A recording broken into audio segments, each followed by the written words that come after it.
Assalamualaikum warahmatullahi wabarakatuh.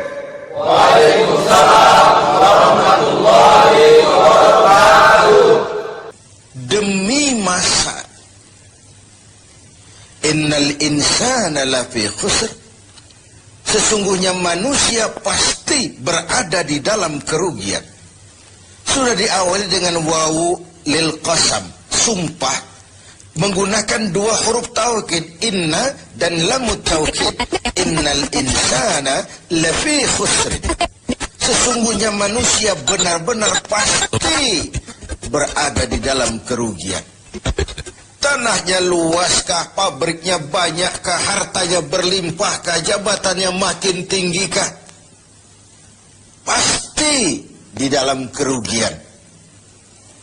Ini sesuatu yang kita semua tidak menginginkan. Dan Allah lalu memberikan jalan keluar agar tidak menderita kerugian itu. Bagaimana caranya? Ada istisna, illa, kecuali.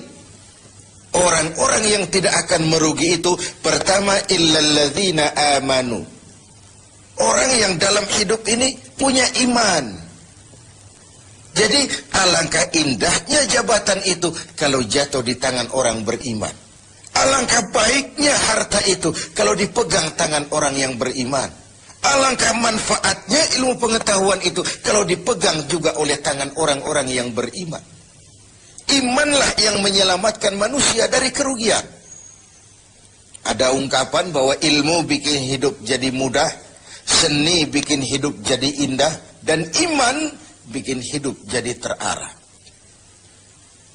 Tidak terbayangkan bagaimana sebuah jabatan apabila tidak dilandasi dengan keimanan.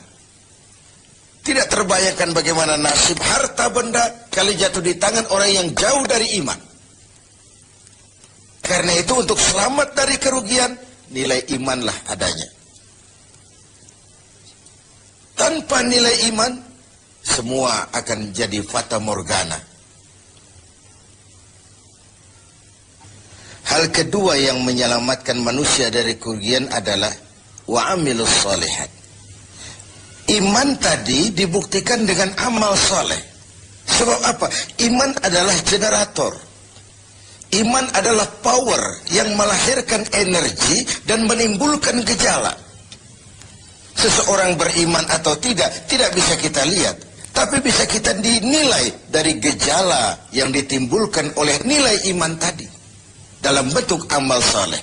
Sehingga dalam keseharian kita bisa bilang, orang itu imannya bagus ya. Kok tahu kamu? Sujudnya hebat. Orang itu imannya bagus ya. Kok ngerti kamu? Sedekahnya berani. Orang itu imannya tinggi ya. Kok tahu kamu? Jihadnya luar biasa. Iman sesuatu yang abstrak.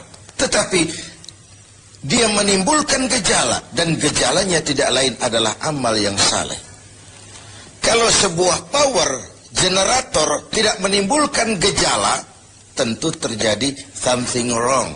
Ada yang salah. Bisa korsleting, bisa kebakaran, bisa tidak nyambungnya arus pendek dan arus panjang, tidak bertemunya negatif dan positif, dan begitu seterusnya. Begitulah kalau iman tidak menimbulkan refleksi berupa amal yang soleh, ada sesuatu yang harus diservis, ada sesuatu yang harus diperbaiki. Maka dalam berbagai ayat di dalam Al-Quran, amanu tidak terpisahkan dengan wa'amilus sholihat. Iman, amal soleh. Iman, amal soleh. Sebagai pertanda, dua hal itu memang tidak bisa terpisah satu dengan yang lain. Gak bisa secara tenang-tenang orang berkata, saya biar pelit iman saya kuat loh. Saya biar tidak sholat iman saya mantap mas. Saya biar tidak pernah jihad tapi iman saya luar biasa. Tidak mungkin logika seperti itu. Setiap amanu melahirkan gejala yang disebut amal saleh. Ini hal yang ketiga. Yang keempat, setelah iman dan amal saleh, tawasaw bil haq, saling menasihati dalam kebenaran, bukan dalam kebatilan, bukan dalam kemunkaran. Setiap kita berkewajiban menegakkan yang ma'ruf, mencegah yang munkar, sesuai dengan bidang dan kemampuan kita masing-masing. Orang yang selamat dari kerugian selalu nasihat menasihati dalam kebenaran. Betapapun resikonya, betapapun kondisi masyarakatnya. Tegar, dan ini pernah diingatkan oleh Rasul, akan selalu ada di tengah umatku sekelompok orang yang tegak menyatakan kebenaran. Dia tidak takut resiko yang tumbuh karenanya. Sebagai yang diungkapkan oleh Napoleon, kalau ada 1000 penegak kebenaran, saya satu di antara yang 1000 itu. Kalau ada 100 orang yang menegakkan kebenaran, saya juga satu dari yang 100 itu. Kalau ada 10 orang yang menegakkan kebenaran, saya pun satu dari yang 10 itu. Kalau hanya 1 orang yang berjuang menegakkan kebenaran, sayalah yang satu itu. Walaupun besok langit akan runtuh, bumi akan bergulung, kebenaran tetaplah kebenaran. Orang yang tegar menghadapi kebenaran makin langka. Orang yang tidak larut di dalam memperjuangkan kebenaran semakin sedikit jumlahnya. Tapi kalau kebenaran tidak ditegakkan, keadilan tidak dinyatakan, maka kebatilanlah yang akan berkuasa. Sungguh pun demikian. Yang keempat, Allah menutup ayat ini, watawasaw bis sabr. Nasihat menasihati dalam kebenaran dan nasihat menasihati dengan cara yang sabar. Kalau kebenaran sebuah prinsip, maka kesabaran adalah sebuah strategi. Jika kita benar, kita harus sabar. Kalau kita sabar, harus karena benar. Kebenaran tanpa kesabaran membuat kita mudah dipatahkan orang. Sebaliknya, kesabaran tanpa kebenaran membuat kita diinjak terus oleh yang lain. Kalau punya prinsip, harus punya strategi. Strategi digunakan untuk sebuah prinsip. Prinsip tanpa strategi, habis kita digusur orang. Strategi tanpa sebuah prinsip, habis kita diinjak terus oleh yang lain. Inilah Ramadan, di mana kita berusaha meraih keuntungan yang sebesar-besarnya.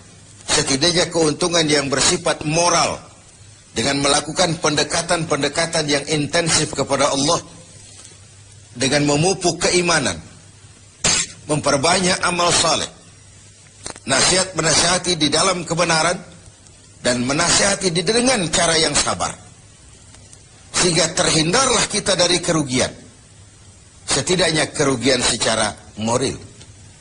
Kalau kehilangan harta kita sangat merugi, bagaimana pula kalau kehilangan iman? Bagaimana pula kalau kita kehilangan amal soleh, menghadap Allah, tidak ada bekal yang kita bawa?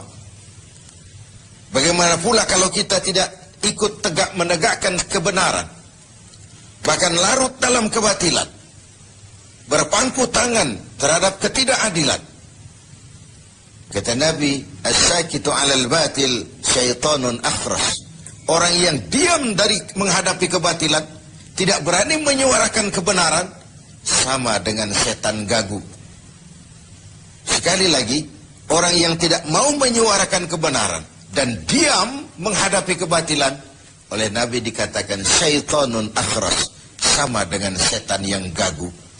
Berlindung kita kepada Allah, jangan masuk dalam kelompok yang seperti itu. Dari ayat surah yang pendek ini kita ambil beberapa catatan. Pertama, intan paling mahal, mutiara paling berharga dalam hidup ini tidak lain adalah nilai-nilai iman. Biarkan zaman berubah, akidah jangan sampai goyah. Silahkan masa berganti, keyakinan jangan jadi mati. Karena iman kita hidup, untuk iman kita berjuang, dan dalam iman kita ingin kembali menghadap Allah. Yang kedua, buah daripada iman adalah amal soleh. Amal soleh, refleksi yang ditimbulkan oleh nilai-nilai keimanan. Bahkan diketahui iman seseorang dari amal soleh yang dikerjakannya. Yang satu merupakan fondasi, yang lain merupakan hasil buah dari fondasi yang kokoh itu tadi. Dalam Al-Quran Allah menjelaskan, Huwallazi khalaqal mauta wal hayata liyabluwakum ayyukum ahsanu amala. Dialah Allah yang telah menciptakan hidup, yang telah menciptakan mati bagi kamu sebagai ujian siapa di antara kamu yang paling banyak amal salehnya. Ada hidup dan mati sebagai batu ujian untuk mengetahui siapa yang terbanyak amal salehnya. Kemudian yang ketiga, kita harus tetap tegak melaksanakan kebenaran, tapi dengan cara yang sabar, dengan tetap menggunakan strategi. Haqqun bila nizamin yaghlibuhul batilu binizamin. Kebenaran tanpa strategi bisa dikalahkan oleh kebatilan yang memakai strategi. Kebenaran yang tidak terorganisir akan bisa dilumpuhkan oleh kebatilan yang terorganisir. Maka diperlukanlah semangat kebersamaan untuk menegakkan yang ma'ruf dan mencegah yang munkar. Terima kasih atas segala perhatian, mohon maaf atas segala kekurangan. Usikum wa nafsi bitaqwallah. Wassalamualaikum warahmatullahi wabarakatuh.